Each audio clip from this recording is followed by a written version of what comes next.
Okay, there's been I'd say a few guys who've made the argument that driving is a privilege. It's not a right. And I agree. That's true.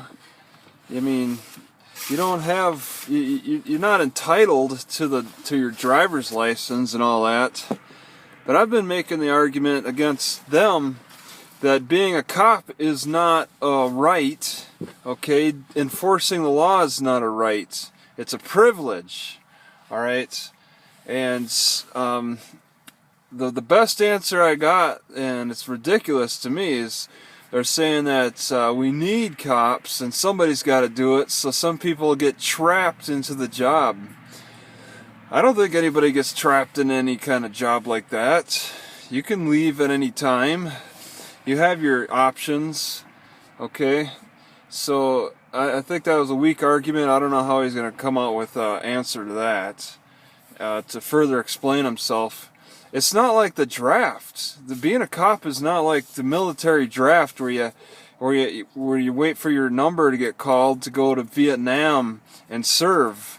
Okay, if it's going to turn into that, yeah, then he's going to make it. He's arguing to make it sound like you're being drafted into the military or something, and it's not the case. It's all volunteer. In fact, even the military stopped the draft.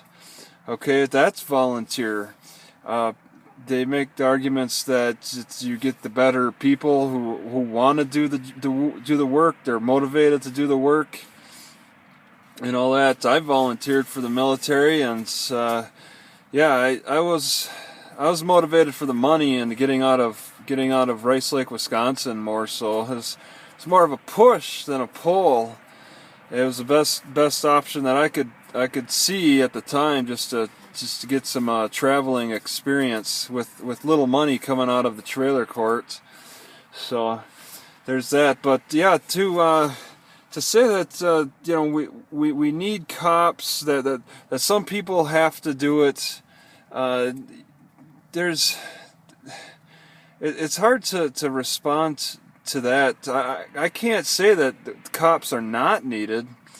There could be better policies in place to prevent crime before it comes down to cops, because cops are considered the last resort, but a lot of people want to consider them the first resort, like they're doctors or something too. Doctors are supposed to be the last resort. Lawyers going to court. There's a lot of things that could be resolved before you go see these last of the line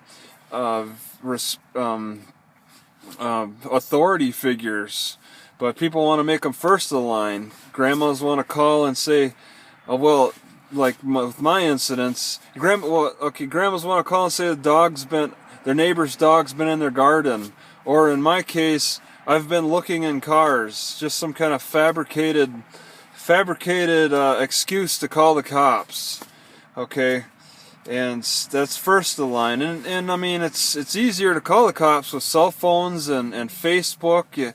The cops make it easier to contact them. They're not trying to create a divide.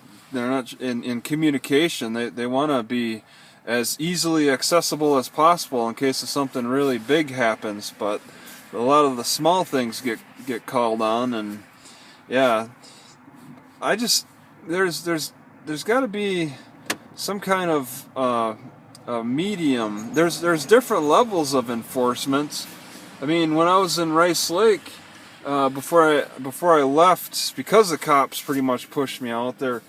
There was this little group. They're called the Hope Squad, and if somebody was like in moral trouble, just having difficulties, like if they're suicidal or something, they didn't call the cops. They called the Hope Squad, who would go down and counsel them and pray and whatever else to make the person see a different perspective.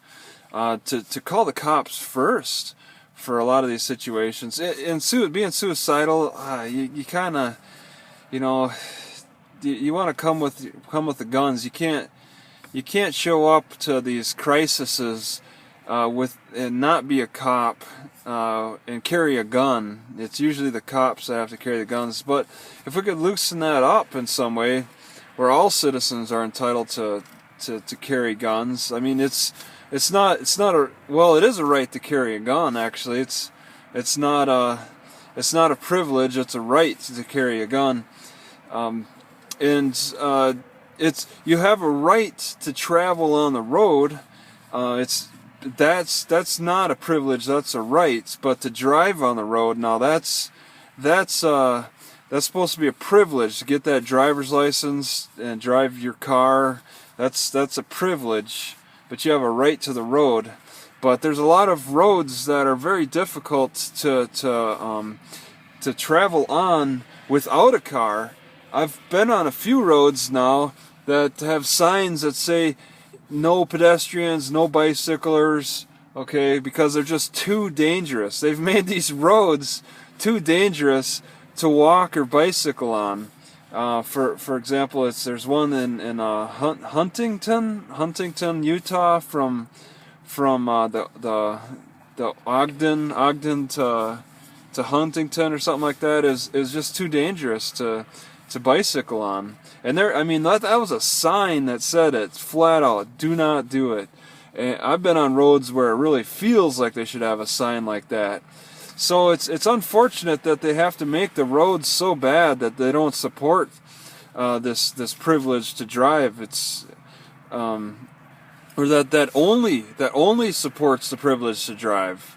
There's roads that are exclusively for cars. So when they do that, it's like the driving turns more into a right. You have to be able to travel on these roads, and if a car is the only way, then that for me that turns into a right than more of a privilege, because that's the only way you can cross, the only way you can travel on the roads, certain roads, and you don't. It's hard to say when you come up on them. Google Maps doesn't really give you the bicycle trails that you should not. The Google Maps only gives you the bicycle trails that you can go on. It doesn't say, it doesn't have the spots that are absolutely like a no-no for bicycles, or there's signs that say do not be a pedestrian on this road. It'd be kind of interesting if they could get that. Yeah, I make the argument once again. It's a privilege to be a cop. If they're going to argue that it's a privilege to drive, but there's arguments against the privilege to drive because of the bad roads, and then those guys argue against saying it's just a privilege to be a cop, and it's more of a right because we need cops to be this thin blue line, which actually is a thickening blue line because of the overinflated budgets for a lot of these cops. And also it reflects in a lot of the cops' health habits as well, being overweight, obese cops. There's a thicker blue line. There's different levels of slimness and thickness for this blue line. To make the blue line completely transparent and absent, that might be a little bit of a push, but. They call it. They want to say it's a thin blue line, but I would call it a thick blue line, actually.